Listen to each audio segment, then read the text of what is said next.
This is the Big O Show. This is the Big O Show. Oh, what's up, man? You doing good? Yeah, I am good. All right, let's see how honest he's going to be now. How honest? Jordan Addison. Okay. When I was young, Yes. when I was young in the 80s, Uh-huh. I had a vet, and I got on the highway and did 147. Okay. And I was straight as a pin. I wasn't drunk or anything like that, but it was in the middle of the night. There's a highway called 874 in Miami.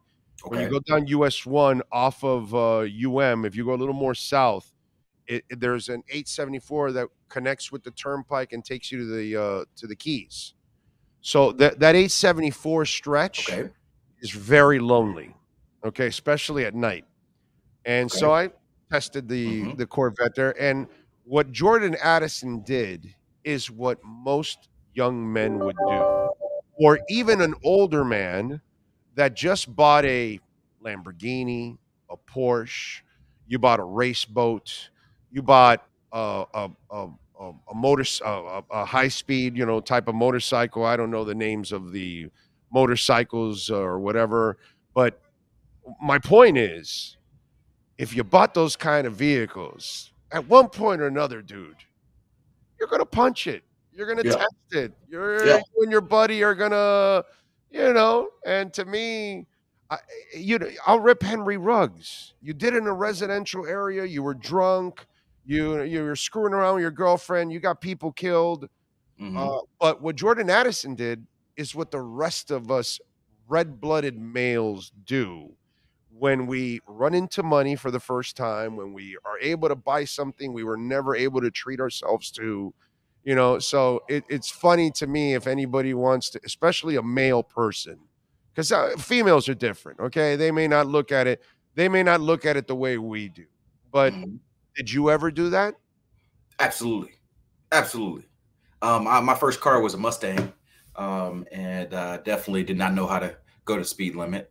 I have a couple of tickets, I'm sure, that I paid that show that. I used to like to, somebody runs up on you, they look at you, they think they're faster, and it's the kid in you. You got to show them they're not. And more times than not, I won, except when the cops got me and then I lost. And so, certainly have sped in 100 plus, 140. I don't know if it's 140 or 147. That's pretty high. I don't know if I've quite got that high. How fast? You don't remember how fast you've gone? Probably have got like 120, 130. Okay. I probably touched it and come back down.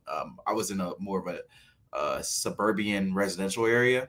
And so if I was a little bit more rural, I probably would have pushed it to 140, 150. But I knew I could test it on some highways where there wasn't any cops and I could hit it top speed and then slow down. And so that's typically what it is. I go, you look, if I got about a mile clear landscape, no cops, I'll tap it all the way up till I feel comfortable, and I'll tap it back down. And so, I've definitely got up there. Yeah. So to me, when I see Jordan Addison, I'm like, kid, I would have done the same thing, dude. There's no way I'm getting behind the wheel of a Lamborghini and I'm never ever pushing it. Are you kidding me, dude? Why buy the car? Yeah, you gotta test it. I mean, you gotta be smart. Like this, I'm talking about a time when I was in high school, right? And so I have a Challenger now, and it goes pretty fast, but I have not seen the fullness of it because of But trust me, I want to see it. I probably will take it to a track at some point just to see if I can. Open it up. But yeah, I get it.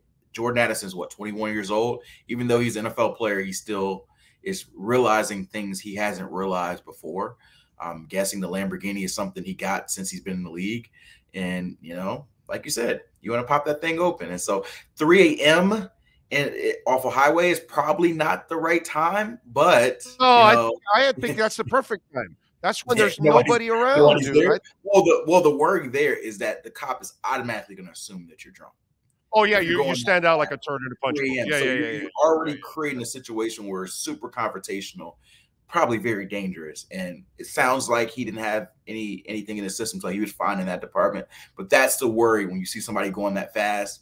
It's like he's drunk and there's an issue. So it sounds like that's not the case. He just wanted to open up that Lamborghini. And he got caught. So I get it. Vikings probably don't love it. He's probably going to end up, getting some sort of fine. I don't think that there's no suspension. You don't get a suspension. I don't think it's a suspendable thing. Probably some sort of fine. He'll have to do the citation, probably make it go away, do to pay a fine, maybe do a little bit of community service and kind of keep pushing. But I'm not. This stuff doesn't bother me as much as like we saw the Browns defensive lineman getting arrested for some domestic violence and stuff. That's a problem. That stuff is what bothers me a lot more. Right. Those are the things that are unacceptable. This is just a kid being a kid, a guy being a guy. By the way, let me just also throw that in there, okay? Because while I look at him as a kid because he's 21, he's also doing what a guy does. Absolutely, okay? Absolutely. We like to go fast. I love to go fast. Like especially now, I joke with my wife, and not even when I'm going fast, but I started to get into F1, and so like I pretend like if I'm pretending I'm overtaking cars on the highway all the time, right? So I might be going more 85, 90 rather than 140, but I'm gonna still try to make a move here and there. So I get it. Probably shouldn't be doing it. I get the of course not. Yeah, but this is understandable. This is a lot more understandable to me. Yeah, and he's fine as long if he's keeping it steady. He's driving the kind of vehicle that was kind of built for that. So absolutely. And the only reason we're hearing about it is because of the high volume of speed. Guys get speeding tickets all the time. If he's going 80 and a 50, nobody blinks an eye. But it's the fact that it was 140 and he got a reckless driving tapped onto it with the speeding because of how fast he was going. That's why it became a story. But knowing how these things work, they'll probably plead it down. He'll end up paying a fine or something, and you keep it moving. No big deal, bro. No big deal. Nick Needham placed on the active, physically unable to perform list. I don't think that's a surprise because the Achilles is one of those that's kind of a slow thing, right now. Yeah. So I don't think that's a surprise that he's not ready yet. Yeah, you don't want to rush that. You kind of you look and you have a goal. The only thing that scares you a little bit is we had that injury. Not the same injury, but a similar type of injury with Byron Jones. But from what I've understood, Nick Needham's rehab has been going pretty well. And the fact, like, he was running on the sidelines during training camp, mini camp. I saw him. And so I think for him, it's probably more of a let's get ready for week 1 goal. And if we see him at some point in training camp, middle of August, cool. But there's no reason to rush him out at this stage. So I don't think this is something fans should be worried about. Do we know anything on the Wilkins front? Not heard anything official on Wilkins. You've seen a lot of these defensive tackles get paid in that 17 to 22 $1 million range. I think Quinnen Williams just got, what did he get? 4 for 92 or something like that from the Jets, or 94. And so Wilkins is probably looking at these deals and saying, hey, I want something in that department. I don't think he gets Quinnen Williams money, but he's probably wants to be in that category with Dexter, with probably a little higher than Ed Oliver, and so I don't think they're there yet. So, but deadline spur action, you got training camp, and we'll see. I think things must be progressing because there's no we haven't talked to them. Oh, they're lowballing us. I don't think there's any animosity. I don't think you're going to hear a situation where Christian Wilkins is not going to show up to training camp. He's not, he showed up to mini camp, all the OTAs. I don't think you're going to get any animosity in this situation. If he doesn't get a deal done, he'll play on his 5th-year option, and we'll talk about either a franchise tag or an extension next offseason. But they're still talking. If they get to the number, there's going to be a deal. If not, then they'll play. I don't think there seems to be a situation where this is do or die. If he doesn't sign a deal a week before training camp, then it's going to be, some issues. So they want him here. He wants him here. They're trying to figure out what that sweet number is for both of them. You expecting Dalvin to sign next week? I'm not. Really? I think that he's gonna take his time. It wouldn't shock me if he signed this week, but I haven't heard anything pick up. And so unless he just folds his cards and say, hey, it is what it is, I'm going to take whatever's on the table. I think maybe he waits a little bit, waits until a week. They won't be in pads till maybe Sunday of next week. Correct. Right? Usually it's day 4, day 5. The first couple. Yeah. Well, actually Sunday's not even day 4 or 5. Sunday's like day 3, maybe. So they do Wednesday. They do Wednesday, Thursday, Friday. Then they're off Saturday, and so Sunday would be day 4. Okay, so that might be the pad day. So it'd be either Sunday or Monday, probably. Is my guess when the pad day is. When the pads come on. All right, so that's why I'm saying that. That's where I think he could kind of. That's why I think it's next week, like late next week. I think is when he ends up signing. I think he's. What's interesting to me, and like I told you guys this, like Dolphins obviously top contender here. He wants to be in Miami if everything's equal, but the Dolphins have a number they're willing to pay him at this point, and he's not wanting to go for that number. So there's two things that can happen. He can either say, put up his hands and say, "Hey, it is what it is. I'm just gonna come to the Dolphins for their number." The Dolphins can increase their number. Or one of the other teams that he's been talking to, he can go ahead and say, you know what, I'm going to take an opportunity with the Jets. Breece Hall's got a situation with his knee. Even if they're given similar or a little bit more money, I got a better chance for a role there. Or New England, who missed out on DeAndre Hopkins.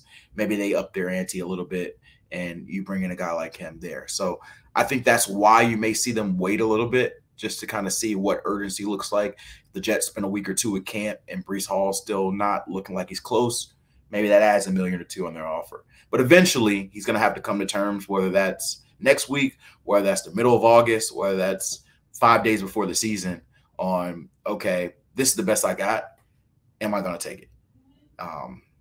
He's a guy also who running backs don't like to do a lot of training camp. I don't think that he's that's what I'm saying. He's super in a rush to show up day one at training camp. I'm sure the team wants him to get whoever signs him wants him to get integrated in the offense and get his feet wet. But I don't think he's tripping if he shows up. What is today? July 20th. If he shows up August 20th, and he just has to do a week or two before the season starts. Yeah, I just wonder about falling behind in the whole reps and all that, because as the other guys continue to get reps every day, they kind of get establishing themselves a little bit more. And so that's where I think that's why I think he'll sign, next week sometime. Really possible. I mean, we saw DeAndre Hopkins just sign. I just think since he's a running back, his was all money. Yeah, that's what I'm saying. He signed with, and DeAndre got 12 like straight on your base with 15 potential. Right. Trust me, if Dalvin Cook could get that, he would have signed hour ago. But you know what's interesting? You know what's interesting about that? Although the Patriots, their receiving core ain't crap, that you really should sign him, actually, because your receiving core really isn't impressive. But it's interesting with the Titans because, and you covered this team, you know them better than we do. But from an outsider's point of view, okay, you drafted Levis because, bro, Malik scared the shit out of you. Well, you're making this Hopkins move because the kid you drafted has not really turned the corner, and you're kind of worried about it. You know what I'm saying? So certain things have dictated why you're able to do that. It's like when people say, well, they're not paying running backs, but San Francisco paid a running back. Well, no, that's not true. San Fran paid them because they weren't paying a quarterback. Mm-hmm. That's why they did that, because Garoppolo was on a $6 million deal for 1 year, and you're not paying Brock Purdy anything as a 7th rounder. And your rookie, the other kid, Trey Lance, is still making rookie money. So you're not spending any money on quarterback. That's why they said we can spare the luxury of spending this kind of money on this running back because our quarterback position desperately needs it at this point. So there's a means to an end to everything. And for me, with the Titans, some of the stuff going on, it's because they're trying to make up for some of the mistakes that they've made. Treylon Burks, right? Is the name of the kid, right? Treylon Burks, yep. Treylon Burks, right, exactly. Is that it? Yeah. So the thing about Treylon struggled a lot with his shape, with his he had like some breathing issues. It was just a lot of stuff in the offseason. So he didn't start off on a good footing. And you already are in the view of you were the A.J. Brown replacement. AJ went crazy. And so I think bringing in DeAndre Hopkins probably takes some pressure off of him, having to be the number one early in his career. You don't want a guy to have that pressure. And so I think there was a lot of a notion that Tennessee was like, hey, we're tanking this year. We're just going to take our licks. They have never given me that impression. Like Rand Carthon is building it his way. He got rid of an old offensive line, Taylor Lewan, Ben Jones, guys who were staples there, and is starting anew. But they still think they can make some noise in the AFC South. That division is essentially Jacksonville. Not a good division, yeah. It's Jacksonville and then rookie quarterbacks. And so they're like, why not? Why can't we put together a good defense? Derrick Henry does Derrick Henry things and we throw some balls up DeAndre Hopkins, you know, with Tannehill or Levis or Willis, whatever you do, why can't we sneak in 9-8, 10-7, and sneak in AFC South if we catch Jacksonville? So yeah, we'll see. We'll see. So Vrabel's trying to pull a Mike Tomlin this year, huh? He's trying to. Overachieve. Vrabel is not a rebuilding type of guy. That is not just how he's built, where he's going to say, hey, I'm just going to take my 5-12 licking and we'll be back better next year. That's just not his. So it's not the Steeler way either. Yeah. So I think you're right. I think you'll see them retool, but still try to squeak out that maybe, like you said, the Mike Tomlin special, the 9-8, the 10-7, where you thought they were going to be the worst team in their division. He's good, by the way. Vrabel's done an awesome. He's one of the best coaches in football. One hell of a coach. But I got to tell you, the shit that after we've seen what Le'Veon Bell and what the quarterback Roethlisberger and then Antonio Brown, all that, to see what that guy had to fight through with all that, man, Tomlin is, bro. Tomlin is, yeah. Holy man, that's just impressive. By the way, Washington NFL owners now have unanimously approved the $6.05 billion sale of the Washington Commanders from Daniel Snyder to a group led by Josh Harris, per league sources, as Adam Schefter just reported right now. So that thing is final. This is a really good day I'm really happy for Redskins fans, bro. Yep. They've been through hell. Commanders, but yes. But yes, it's a new beginning, man. That franchise has been in disarray for really the last I don't even know how long. I say 5 decades, but maybe it's been a lot longer than that. And so been a couple decades. New beginning doesn't mean that it's going to be better, but at least it's something different. And ownership, that's one of the most underrated things in sports, the importance of ownership and really having bad ownership, how much that can sink a franchise. Like there's a big difference between even like mediocre ownership compared to awful ownership. And I think Washington's had a pretty rough ownership for the last, decade or so. Yeah. Chargers have been a really bad group too with Dean Spanos. That's also been a struggle there for that fan base overall. All right. Follow him on Twitter at Cameron Wolfe. Catch his work there at the NFL Network. What are you working on over the weekend so folks can check you out? Yeah, I just got back from LA. We had a summit in LA for all us NFL Network talent. So geared up for the season. I'm going to play a little golf and rest this weekend. And then we're up training camp next week. So I'll be out at Dolphins to start training camp. So I'll be out there a few days. You'll see me do some TV. Then I'll do some stuff in Atlanta. And I'll be back to Miami and just doing a lot of jumping around. But the first week. So the NFL Network has you meeting in Los Angeles. The poor baby. It couldn't be Peoria or Fargo. Hey, I'm not complaining at all. I'll tell you what. It was some nice days out there. Los Angeles. I had some walks after dinner where it was nice, 69 degrees, breezy. I'm like, I'm not going to 69 in Miami until like December. It may be one day. and they don't have our humidity, bro. No humidity. They don't have our humidity, bro. One morning at 6 o'clock, a quick 9 holes, got done by 7:30, and I did not sweat one drip. And I don't want to live there, but I love visiting LA. Right. I love going out there for a couple days or a week because there's so much to do. It's a blast. You know what I mean? I don't really want to live there, but I don't mind visiting, bro. I don't mind. Did you have any In-N-Out burgers while you were there? I did not actually. I didn't have any fast food at all. They, had some. I went to a little bit more. Well, look at you. Look at me. So, yeah, I get it. I get it. This is what you do to look pretty and to look in great shape. This is what you do to not look in. I was like, I do enjoy a In-N-Out, but this weekend I did not have any In-N-Out. Season's almost here.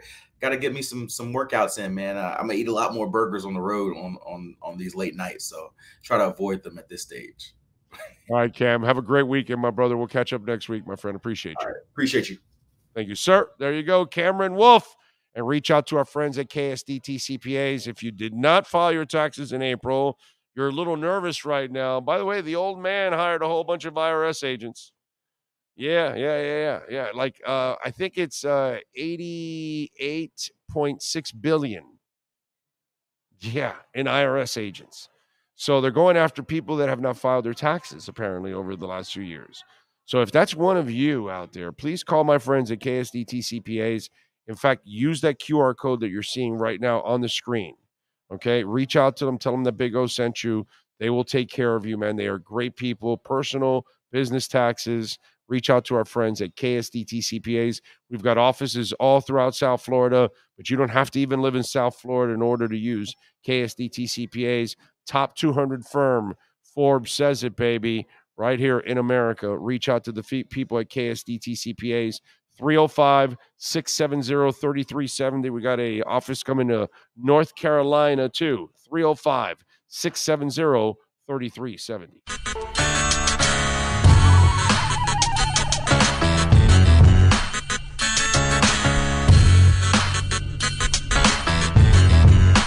This is the Big O Show. This is the Big O Show.